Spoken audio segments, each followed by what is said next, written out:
नमस्कार, नमस्कार जी और मेरे साथ जुड़े हैं विकास सेठी, एमडी सेठी फिनमार्ट।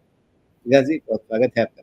जब आपसे मैंने बातचीत का अनुरोध किया था, उस समय मन में विचार तो ये था कि ठीक है, बाज़ार की दिशा जो भी लग रही हो, थोड़ी-सी ठीक नहीं ही लग रही थी। लेकिन उसके बीच में अच्छे मौके कहाँ उभर रहे हैं, बाज़ार के मूल्यांकन के हिसाब से या इंडिविजुअल स्टॉक के मूल्यांकन के हिसाब से और जहाँ पे थोड़ा कन्विक्शन हो कि कंपनी अच्छी है, आगे ग्रोथ अच्छी होगी, सब कुछ ठीक रहेगा।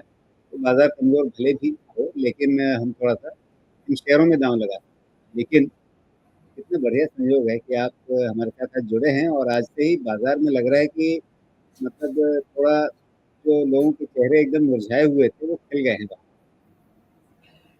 बिल्कुल राजीव जी, पहले तो धन्यवाद आपको मुझे इस शो में आमंत्रित आमंत्रित करने के लिए।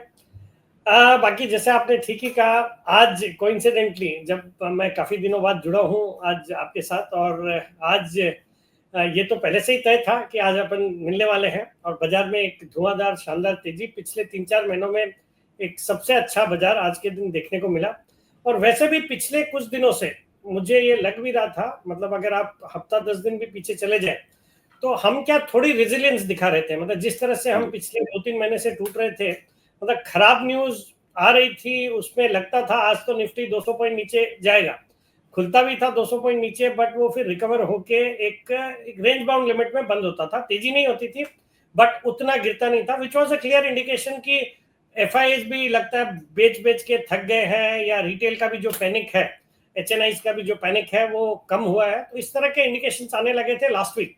और फिर हमने देखा कुछ, आज अगर आप मैक्रो फैक्टर्स को देखें तो बहुत सारे पॉजिटिव फैक्टर्स हैं जिनके ऊपर अगर बाकी सब चीजें ठीक होती, ये ट्रम्प वाला एपिसोड नहीं रहता, टैरिफ की रोज रोज नई नई बातें नहीं हो रही होती, तो ये जो मैक्रो फैक्टर्स थे इस पे बाजार में एक धुआंधार तेजी बन सकती थी। मतलब आज हम अगर डोमेस्टिक फैक्टर्स देखें तो पिछले वीक जो हमारे आईआईपी के नंबर्स आए बहुत ही जबरदस्त थे, हमारे इन्फ्लेशन के नंबर्स बहुत ही अच्छे थे, फिर आपके जो जीएसटी का कलेक्शन, आज ही जो डायरेक्ट टैक्स का कलेक्शन आया वो भी बहुत ही जबरदस्त है।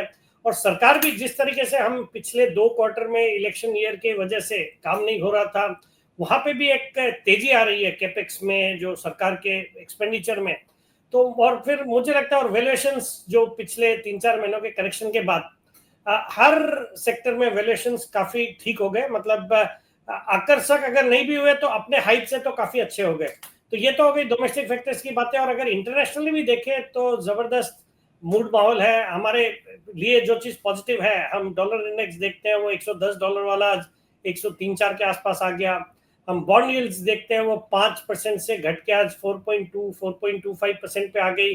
क्रूड हमारे लिए आज $70 के नीचे है। तो इससे अच्छा हमारे लिए कोई इकोनॉमिक सिनेरियो हो नहीं सकता था। बट उसके बीच में, और सबसे अच्छी बात है, इन सब पॉजिटिव जो भी अच्छी खबरों के बीच में सेंटिमेंट्स बहुत ही कमजोर है, और उसके कारण बाजार में मार्केट बची हुई थी, वैल्यूएशंस काफी अच्छे लग रहे हैं। तो ऑल इन ऑल मैं तो अब यहां से बाजार पे बुलिश हूं।